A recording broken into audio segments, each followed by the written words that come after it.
Here we got a Ford F-150 2008. Had a engine knock.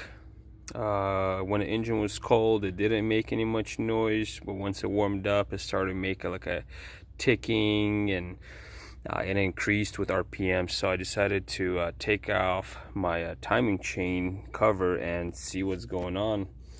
So what we have here, it is actually extremely loose.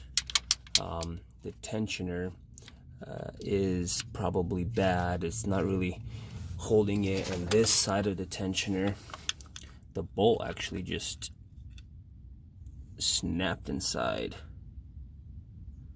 So that's going to be fun taking that out.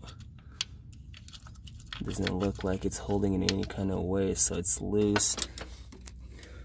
The chain has a lot of wear. Definitely got to change out the whole chain, change out all the guides while I'm already at it.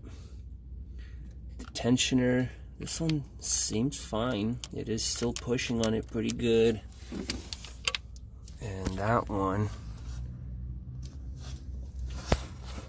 kind of hard to tell. It looks like it might be even stuck. That one looks like it's shot.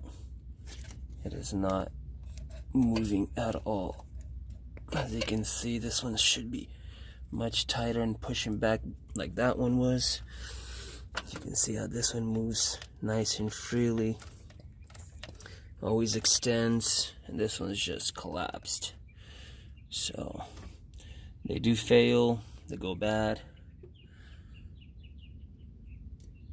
And this is what we're working with. The truck has 170 miles. So the noise, this is what it sounded like.